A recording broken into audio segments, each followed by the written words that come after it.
नमस्कार। तर आज मी तुम्हाला सांगणार आहे की तुम्ही जर पहिल्यांदा तुमच्या केसांना कलर करत असाल तर तुम्ही कोणत्या टिप्स फॉलो केल्या पाहिजेत आणि कोणत्या नाही केल्या पाहिजेत ते मी तुम्हाला आजच्या व्हिडिओमध्ये सांगणार आहे। चला तर मग हा आजचा व्हिडिओ आपण लगेचच चालू करूया। ओल्या केसांना कधीही कोणताही कलर वापरू नका किंवा थोडे ड्राय झालेले केसांवर पण कलर वापरू नका। तुमचे केस पूर्णपणे ड्राय नॉर्मल झाले पाहिजे, त्याच्यामध्ये कोणताही ओलापणा नसला पाहिजे अशा केसांनाच तुम्ही कलर लावा। ओल्या केसांना कधीही कलर लावू नका, कारण नंतर ना केसांमध्ये सेक्शन करता येत नाहीत आणि कलर नीट बसत देखील नाही।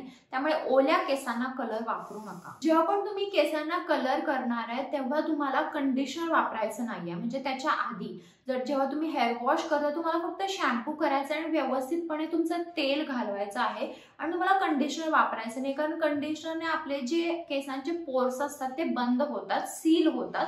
त्यामुळे जर तुम्ही त्याच्यावर कलर लावला तर तो बसणार नाही आणि कलरचा काहीच इफेक्ट होणार नाही। त्यामुळे कंडिशनर तुम्हाला वापरायचं नाहीये। पहिला तुम्ही रिसर्च करा, मग ब्लीच कलर करा, कारण एकदा ब्लीच केले तर परत नॅचरल केस वाढायला वेळ लागतो आणि नंतर मग असं वाटतं की उगाचच ब्लीच केलं। त्यामुळे पहिला आधी सगळी इन्फॉर्मेशन घ्या आणि मगच तुम्ही केसांना ब्लीच लावू शकता आणि मग कलर करू शकता। एकावर एक कलर देऊ नका, एका वेळी एकच कलर द्या। ज्यादा लेयर झाले तर परत नवीन कलर द्यायला तुम्हाला परत ब्लीच करायला लागणार, त्यामुळे एका वेळी एकच कलर द्या। जेव्हा पण तुम्ही कलरिंग करता तेव्हा केसांचे सेक्शन करा, म्हणजे तुम्हाला थोड्या थोड्या पार्ट मध्ये सेक्शन करायचं, तिथे क्लिप लावायचं आणि त्याच थोड्या पार्टला तुम्हाला कलरिंग करायचं, जेणेकरून तुमचा कलर वेगवेगळ्या पार्टला व्यवस्थित बसेल।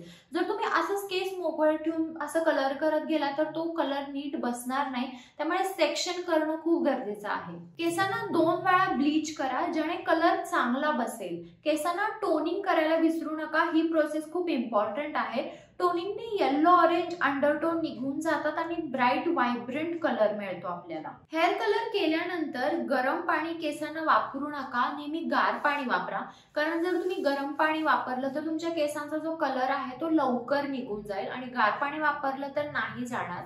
आणि जेव्हा पण तुम्ही कलर करता तेव्हा कलरिंग वाले शॅम्पू किंवा कंडिशनर वापरा कलर झाल्यानंतर, कारण जर तुम्ही नॉर्मल शॅम्पू वापरले, हार्श वाले शॅम्पू वापरले तर तुमचा कलर लवकर निघून जाऊ शकतो।